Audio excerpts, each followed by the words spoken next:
Hi and welcome to the Adelaide Horror Podcast. It's your host Zombie Joe. Tonight's episode is number 13. It's the Halloween special. I'm going to be reviewing 2007's Trick or Treat and also giving a horrible mention to Haunt 2019.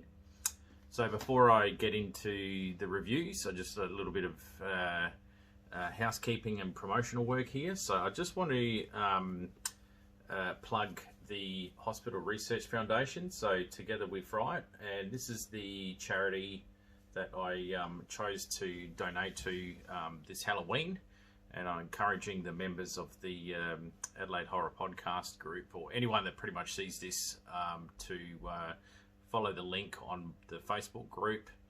It's pretty much under one of these videos that I've just uploaded tonight.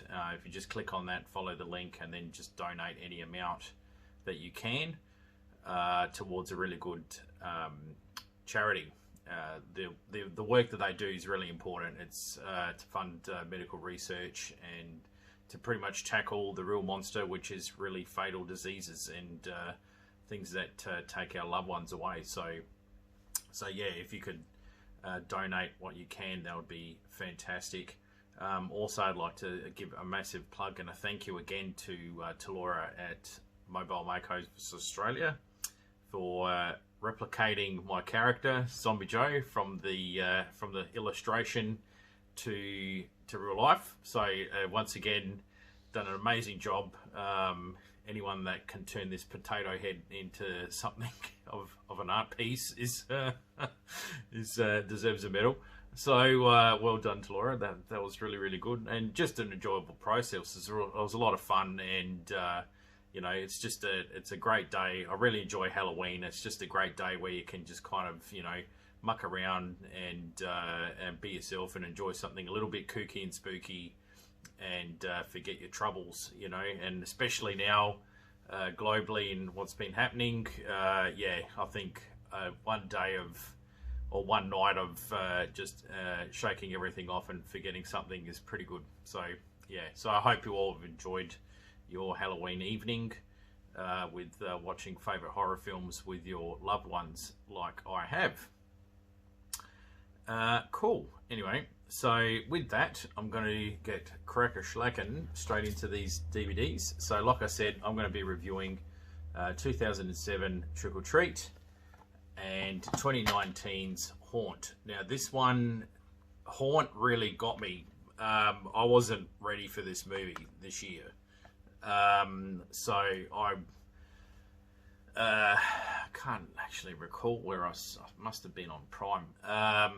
Came across it, watched it, just instantly went, whoa, I've got to buy this movie. Like pretty much mid-film, I was like, okay, I've got to buy this film, I've got to own it. So this is, and that's what Trick or Treat did for me when I first saw it back in, I think, 2008, or when I saw it for the first time on DVD. It just really blew my socks off mid-film. I was like, yeah, I need to buy and own this movie. So, you know, I'm very finicky with what I buy and what I add to my collection. So when I'm like mid-film and I'm saying, yeah, I'm committing to buying it, you know, it's a good film. So that's why I'm recommending these two films tonight for you.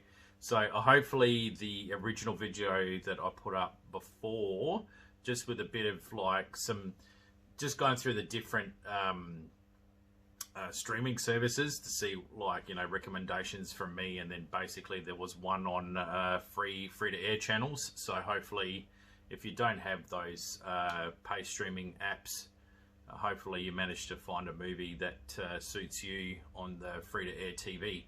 Unfortunately, we live in a world now where there's no DVD shops, there's no Blockbusters, and I would have made my life very easy. I would have just go out to your DVD shop and buy this movie, this movie, this movie, and this movie. But now that doesn't exist anymore, well, you know, that's the way it is. That's how the tombstone crumbles. So what do you do? This is our reality now. So we do paid streaming services, and I understand too that a lot of people can't do paid streaming services. So yeah, we're pretty much watching free-to-air TV. So it's good that Seven Mate, this is how behind I am. I'm not even following half these channels. I didn't even know Shake existed. It was Channel 10 Channel 13. Apparently it's called Shake. I had no idea. So there you go. Channel 13, they had some horror films on. More catering for the kids in the early afternoon, which I thought was really good. So kind of, like Hocus Pocus and Casper, just stuff like that. That was really good. And growing up as a kid, like these movies would have appealed to me, especially with Halloween. Halloween in the 80s in Australia was, I can't even recall it. Like, to be honest, I only really saw this stuff in films. Like, really, everyone was referring to Halloween. I don't recall people going around trick-or-treating when I was a kid. Like, it just wasn't happening. And then it kind of picked up in the kind of the late 90s. So, went to plenty of Halloween parties in my teens. Like, it seemed to be a late teen thing. And in early 20s, we all dressed up and drank a lot and hit the parties and all dressed up, and that was good, and that was our kind of night out, and I kind of missed that.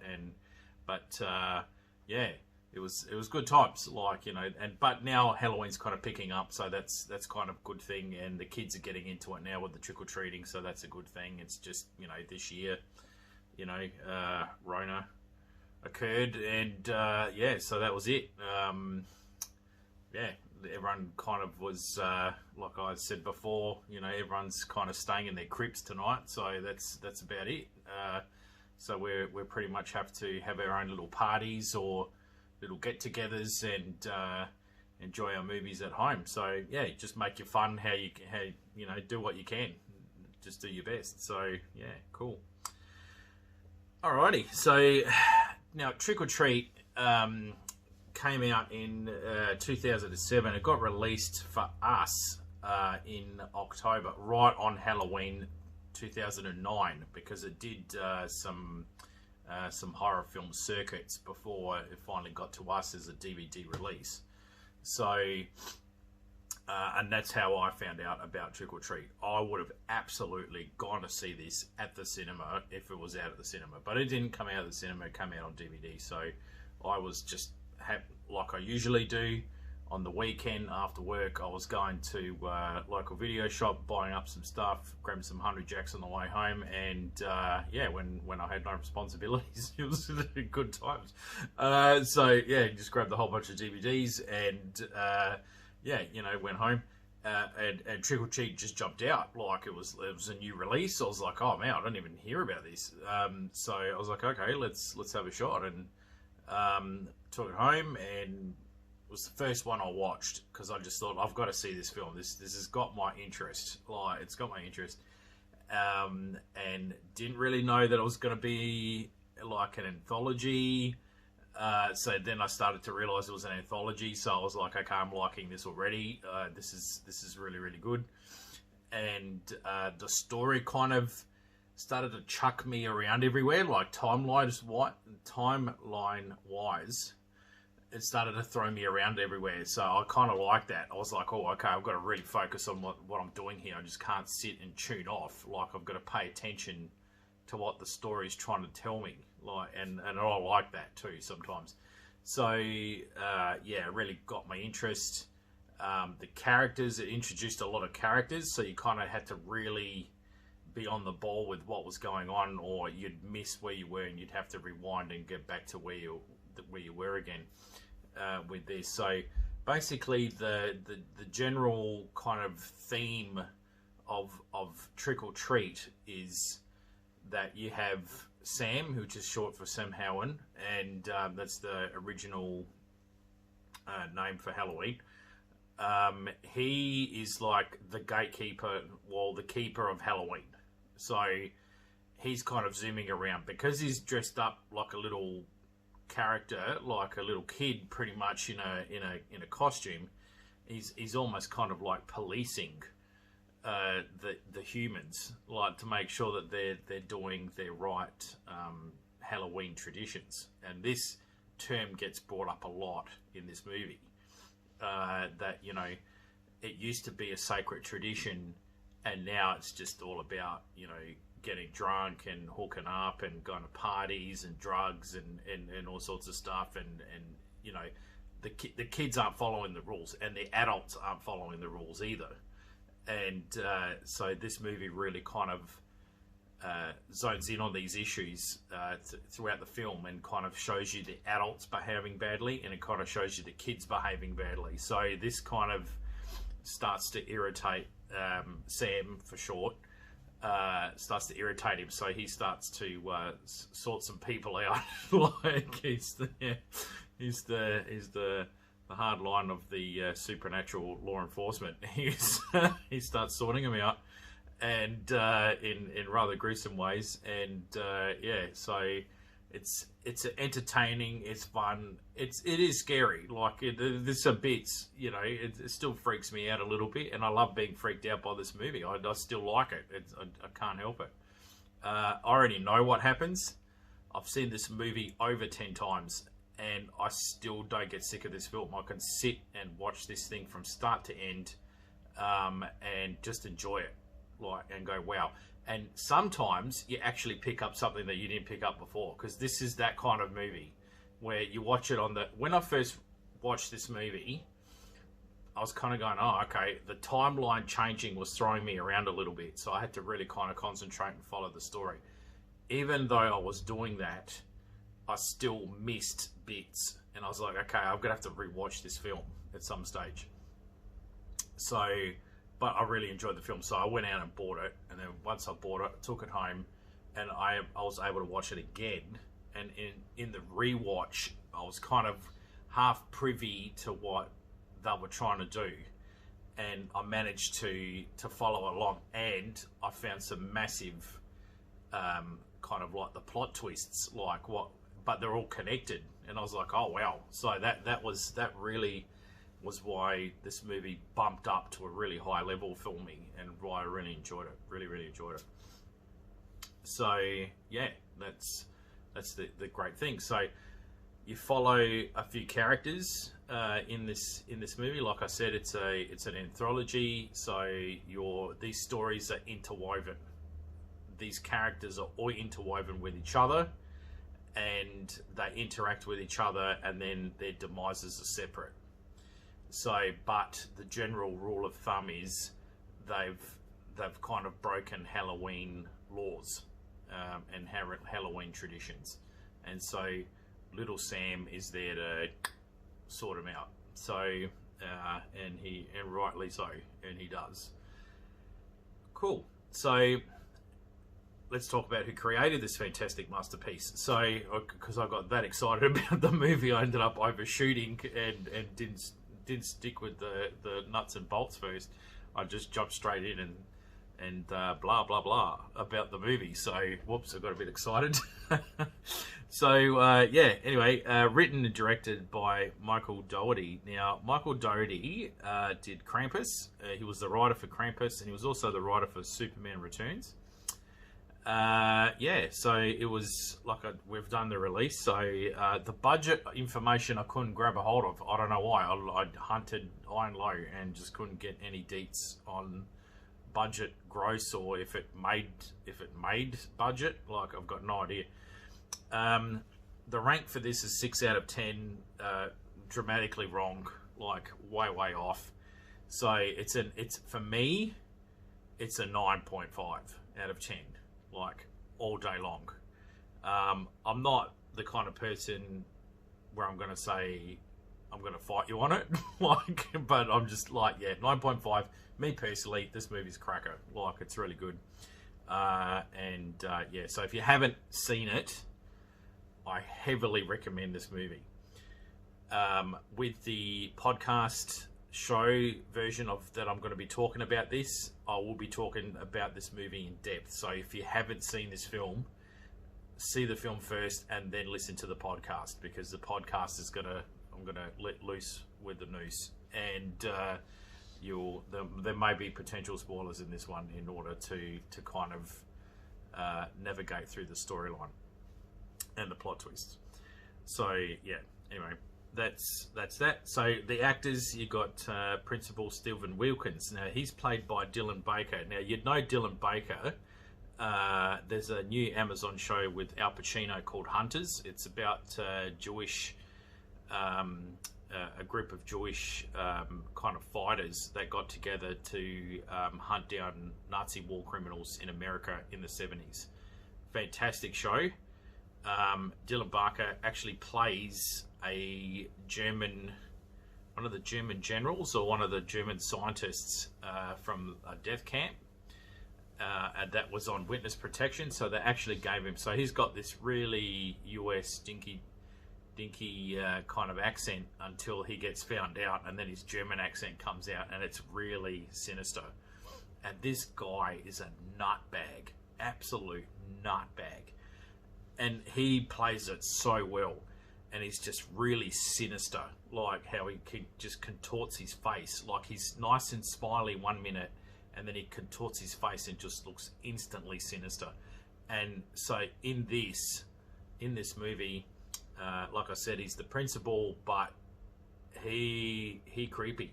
he's creepy piece of cheese in this one, and he does he plays it really well, and the sinister creepiness in this one is just anyway, massive heebie-jeebies go off when you see him in this one here. He's got a son in this. His son is Billy Wilkins, played by Connor Christopher Levins, and we would know him from 8 Below, the movie about the Huskies. So that was his latest movie after this one.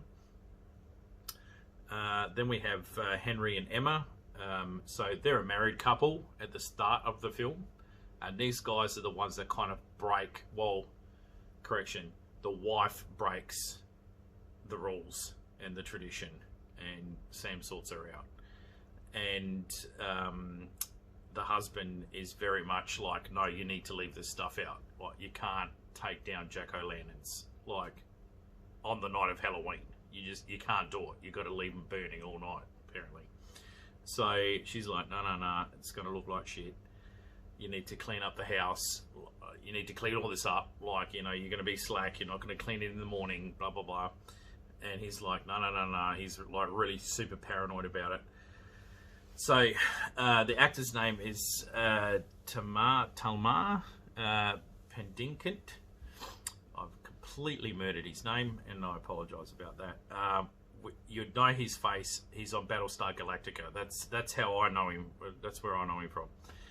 Emma is Leslie Bibb. Yep, Bibb. She was in Iron Man 1 and 2, and also in the recent Babysitter Killer Queen movie that's on Netflix. That was really good. Sequel to The Babysitter. That was a good one. So yeah, anyway, they're the first two interaction that you've got, and then you've got opening credits for the movie Trick or Treat. So yeah, you've got Sam. Now the kid that plays Sam, he's also the peeping kid in the costume shop in the movie, where there's a group of girls that they're all getting changed and putting their costumes on, and this little kid's kind of, he's got a lollipop, which is kind of the little nod to Sam. He's got the lollipop, but he's pervert on the girls. Anyway, so yeah, that's him. Anyway, you'd know him from The Man in the High Castle, which I thought I'd recognised him from. Even though as a kid he was pretty distinctive face. He's one of the young main characters in that, and he's also in the 100 TV show. And then we've got this group of girls that I was talking about in the change room, right? So there's the head of the pack, who is Lauren Lee Smith. She plays Danielle. There's Rochelle Ains, plays Maria. Monica DeLeon plays Jeanette, and Anne Paquin plays Laurie. And she's kind of like the new girl in this group. And she keeps talking about tonight's her first time. So you're kind of suggesting like these girls are kind of going to this party, and for some reason they need dates, and it's kind of weird. Like when I initially saw this and saw them, I was like, yeah, you know, Admiral Akbar in my head was like, it's a trap, it's a trap. like I was thinking, hang on, mate, like, nah, your girls are super hot, and you're like walking around going, we need dates, we haven't got dates, and then one keeps turning around referring to, oh, I've you know, tonight's got to be special, it's going to be my first time. I'm like, what is going on? Like, this is bizarre. Like, there's something's fishy with this group. Like, and I was thinking, oh, okay, so they'll just flat out going up to guys going, you know, we don't have a date, do you want to come with us to this amazing party? And I'm like, yeah. Yeah. I would have, like, in that scenario, I would have been like, nah, I'm good. I don't know, like, there's something wrong, prolifically wrong about a group of attractive girls asking all these guys out, like, because they can't get dates for some apparent reason. It just, yeah, it's very weird. So anyway, these guys, well, they think with their other brain and go, yeah, no worries, we're just gonna follow these girls, no problems, into the forest, into this party, no probs. Like, yeah, okay. So yeah, that's what these news guys do, and that's that sub kind of storyline there. Second storyline is this guy dressed as a vampire going around biting like a lady, like attacks a lady, and then for some reason manages to intertwine with the group of girls that want to have that are having a party in the forest. So he ends up hooking up with them. The start of the film as well is following Principal Wilkins and his son Billy, and also this problematic kid that is going up and down the street smashing all the jack-o'-lanterns. And Sam is kind of following this kid as well, because he's wrecking tradition, like he's smashing jack-o'-lanterns, like and there's another group of teen kids, and they're getting annoyed because they need to collect these jack-o'-lanterns for an event that they're going to be partaking in, and they can't because all the jack-o'-lanterns are getting smashed by this kid at the start. So everything's all connecting together. By the mid part of this film, you're like, okay, everything's kind of piecing together here, it's all connected, like, okay, fair enough. And then so I'm trying to go around this as much as possible without dropping spoilers or wrecking it if you haven't seen it. I'm just so anyway, you've got this group of kids, and they're on the hunt, and they've tagged along this nerdy girl that the other girls in the group have instantly got their backs up, because one of the guys that they like is taking a shine to the nerdy girl, and so they don't like this. They want to get the nerdy girl back or give her a hard time, because, you know, I don't know why they're young teen girls, but they're all put out of place because, you know, the hot guy in the group is not paying attention to them. He's paying attention to the nerdy quiet girl. That so they're kind of giving her a bit of stick. They're making her life a bit difficult. They're just being smart to her, like they're snapping back at her. They're just, you know, they're just being nasty. And anyway, the young guy that's sweet on her is treating her quite well. So yeah, anyway, so their main aim is to collect 8 jack-o'-lanterns, and the reason why they're collecting 8 jack-o'-lanterns is that there is a story that is told that I'm not going to talk about on this vlog, and they need the 8 jack-o'-lanterns for this specific story to create this specific event. If they can bring these 8 jack-o'-lanterns to this one location, so that's the plan for them. Of course, because it's trick or treat and it's a horror movie, it goes wrong. Like, so I'll just leave it at that. Yeah, and yeah, you wouldn't have a movie, like, if you wouldn't have a horror movie if that wasn't the case. So yeah, kind of goes wrong, and you know, once again, another cautionary tale. And then it kind of whips back around to Principal Wilkins' neighbour, Mr. Krieg. Now, you bump into Mr. Krieg at the start of the film.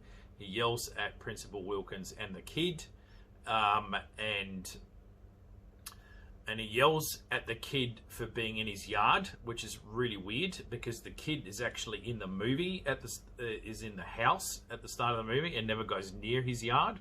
So even Principal Will's kind of like, what? It's not even in your, like, it's not even near your house. Like, so it was a bit weird. So he thinks Billy's been mucking around in his house. He finds out that it's not Billy at all.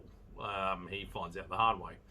So, and then the last kind of story is kind of wraps around Mr. Krieg and a kind of a run-in that he ends up having. So, because he's not a particularly nice man, everyone, doesn't really miss this guy. So when stuff happens, they're not really paying attention to him. Mr. Krieg is played by Brian Cox. Now, Brian Cox, you would know from the autopsy of Jane Doe recently as the horror film, but you would also know him through many different things. He's a Scottish actor, so he was in the movie Braveheart as well, and is in other UK and US movies. He's got quite a film credit. So so it was good to see him in this role. He played it quite well. So yeah, anyway, that's pretty much Trick or Treat without getting into it. However, like I said, I'm going to be reviewing this on the podcast channel, and the podcast channel is where I'm going to start getting into the real nitty gritty of the story and start talking each individual story as it goes on. So yeah, if you haven't seen the film, go check it out. Highly recommend it. Go check it out and then listen to the podcast episode later. That will be tomorrow. That will be occurring. But definitely don't listen to the podcast if you haven't seen the movie, because I'll spoil it for you and you'll get angry. So, and I don't want that. Cool. So I'm just going to quickly move on. So this is my horrible mention for episode 13, Haunt. It is available for purchasing online as a streaming service. So you would get it on Amazon Prime, and I don't think it's on the YouTube yet. I don't think you could do YouTube full movie Haunt. I don't think they're there yet with that, but you'd have to use a download service, or there is, I purchased it at Sanity. It's also available at JB Hi-Fi. It's also available to buy online, pretty much, eBay and stuff like that. And like I keep saying, if you go to a cheap, Big W, like department stores, they sell multi-regional DVD players now. So if you're really hard pressed to get a movie to play that's overseas, just get one of those. You can actually buy an overseas movie and bring it over, and you'll be able to watch it no issue. So you would have to probably bite the bullet and actually purchase it. I don't know how comfortable you feel about doing that, but it's definitely a high recommend. So the premise is that there's a group of teenagers, they're packing up for Halloween. They want to go out and do a Halloween party, and they come across this extreme Halloween party extravaganza event. The reason why they're there is a summary, is that one of them is having an issue with a ex-boyfriend, and they are getting chased and pursued, and they go into this place to get away from it. And in doing so, in escaping what they think is one threat, they go straight into multiple threats in this house. The cast for this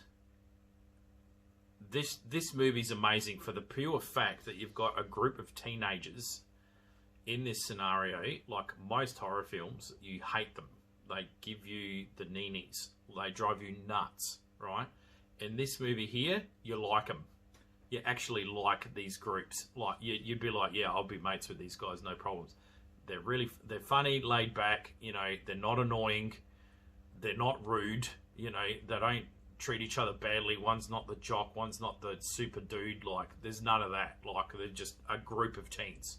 They're just a group of normal kids, and they go out and they go to this extreme thing because they think that's what it is, and it turns out not to be the case, and it goes wrong. So That's the premise. It was written and directed by two guys. You got Brian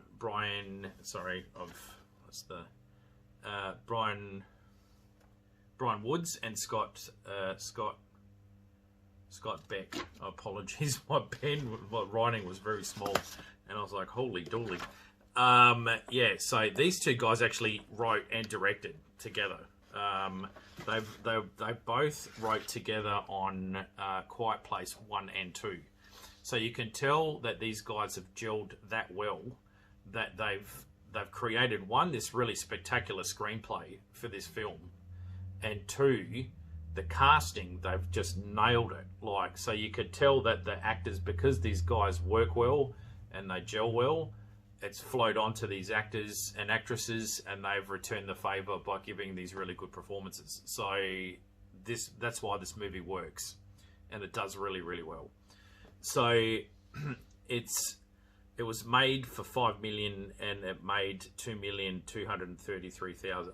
That's not its fault, because this is a straight to DVD, straight to streaming. Like, that's all it's done now. This is the age that we live in. So, you know, it didn't do it. It wasn't available at a cinema or anything like that. So that's why the low gross. And it's not because it's not a good movie. It's a fantastic movie, and I think this movie would have easily overshot the $5 million gross if it opened in a theater, but it didn't. So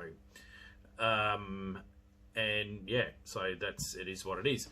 So don't let that budget thing. This is outstanding. I give this movie an 8 out of 10. Like I said, it's a horrible mention. I will be talking in depth about this film in the podcast. So stick around tomorrow for that. Yeah.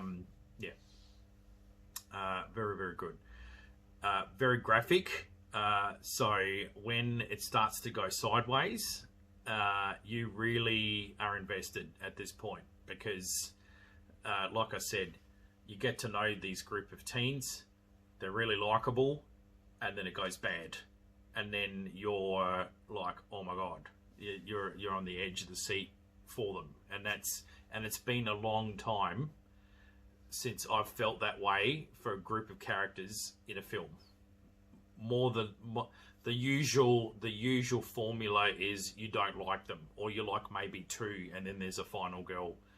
You know, this is kind of thrown it on its head, like how they've done it. They've obviously said, we don't want to be like every other film, and so they've really gone out of their way to kind of chop it up and change it, and they've done a fantastic job in doing that. So that's really, really good. So yeah, so like I said, once again, that's episode 13. So I hope you enjoyed the kind of little sprint through of these movies. I hope you enjoyed your Halloween evening. Unfortunately, yeah, the way it is this year, Halloween was a little bit of a write-off. Some states were affected a bit more. Overseas was affected even stronger. So yeah, we just had to do what we could do, and just spread a little bit of enjoyment. And just get together with loved ones and friends, and just basically, you know, watch scary movies that we enjoy, and just kind of give us a bit of a chance to just forget about what's happening, and just have a little bit of enjoyment, and take care of yourself. And that's the kind of the main thing that you really want to take away from it. So cool. Anywho. So, thank you very much for listening. Again, thank you very much to Laura for the great job that you did with the cosmetics on my face. And yeah, so good job. And like I said, once again, good job kind of fixing up the Mr. Potato Head that I am. So, well done.